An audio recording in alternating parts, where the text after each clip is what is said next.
የሚባለውን ትላንት ቤተሰብ የሆነ አንድ ሚዲያ አለ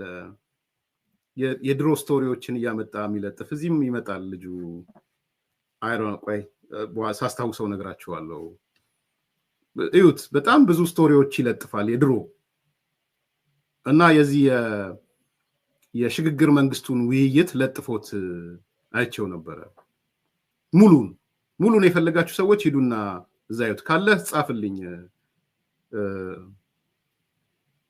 እና እዛ ላይ ፕሮፌሰር አስራት ይጠይቃሉ ለምሳሌ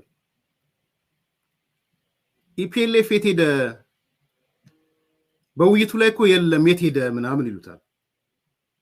ኢትዮ ሜሞ ነው የሚባለው ሚዲያው ኢትዮ ሜሞ ብላችሁ ሄዳችሁት እንደውም እንደ ራሱን ችሎ ፕሮግራም ሰራበታለሁ አሪፍ የፓስት ስቶሪዎችን ነው የሚያመጣቸው እና እዛ ላይ ይጠይቃሉ ፕሮፌሰር አስራት ኢፒኤልኤፍ የዚህ ሻዕቢያ እንትንማ ጀብሃ ማለት ነው ጀብሃ የት ሄዶ ነው ሻዕቢያ ብቻ የመጣው ይሉታል ጠይቀው አልተፈቀደላቸውም ኢትዮ ሜሞ ቴንክ ዩ ኢትዮ ሜሞ አዩት ይሉና ይናደዳል ኢሳያስ እዛ because እነዛ I think በቢቢሲ በመናምን ጠይቀው ነበር መሳተፍ አለብን ብለው እና ሙሉውን ስመለከተው እውነት ለመናገር የሽግግር መንግስቱ ስብሰባ በጣም አሳፋሪ ስብሰባ እነ ታምራት ላይ ደጋግመው ያለቀሱ ይቅርታ መጠየቅ ካለባቸው የሽግግር ምክር ቤት እነ ታምራት ላይ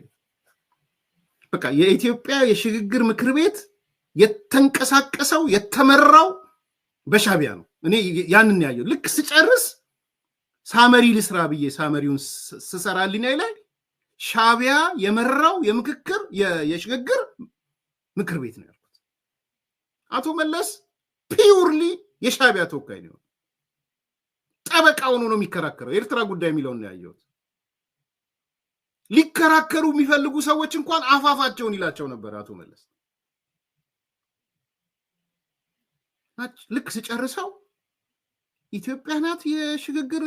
ጉባኤ ያካሄደችው ወይስ ግብጽ ናት ያካሄደችው ብዬ ነው ራሴን የጠየቅኩት ሂዱና አዳምጡት ኢትዮ ሜሞ ብላችሁ ኢትዮጵያ ናት የሽግግሩ አካል ወይስ ግብጽ እዛ ላይ ያየዋቸው ሰዎች አሉ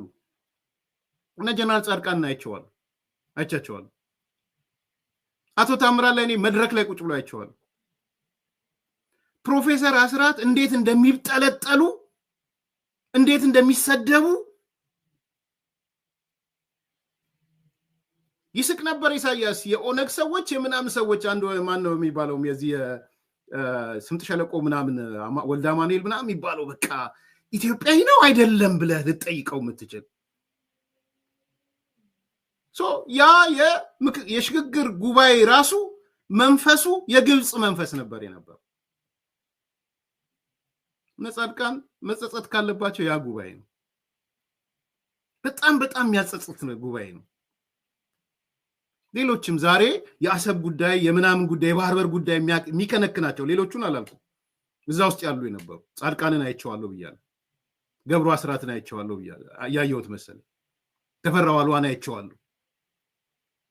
ለላዌን አይቼዋለሁ I don't know እነሱ አሁን የባህር በር ጥያቄ ያላቸው አይመስለኝም ከተፈራው ውጭ የሆነው ግን ግብጽ በመንፈስ ሻዕቢያ በአካል የመራው ሽግግር ነበር እንትን ሽግግር ምክር ቤት ነበር ይዤው መጣሉ ያሳዝናሉ እንደ ፕሮፌሰር አስራት ልቤን የበላው የለም እንደ እንትና ኢትዮጵያ ዲሞክራቲክ ፓርቲ ልቤን የበላ ዝምበል የተባለ የጉራጌ ተወካይ ዝምበል ነው የተባለ ኧረ ይሄ ነገር ግልጽ አይደለም ኧረ ታሪክ ምንድነው ይሄ ናሬቲቭ የሚቀመጠው የት የመጣ ታሪክ ነው ምን አገባ በወታደርነት መልሰነዋል ነው የሚለው ኢሳያስ የዚህ የኢንተሌክቹዋል ምናምን እዛው የዩኒቨርሲቲ ምናምን ውስጥ ተነጋገሩበት እኛ በወታደራዊ ጉዳይ ፈተናል ከፈታ ኢሳያስን ለምን ትጋብዘው ምን ስለሆነ ነው ኢሳያስ የነበረው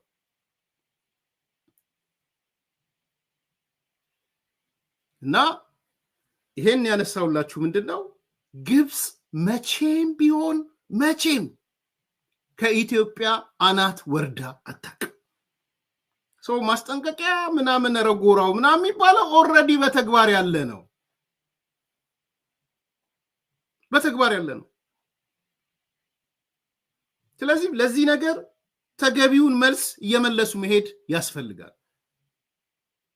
ሪባትል ማድረግ ያስፈልጋል። ኒውተን ሰርድ ሎ ያስፈልጋል። ለእያንዳንዱ አክሽን ኢኳል ኤንድ ኦፖዚት ሪያክሽን ያስፈልጋል።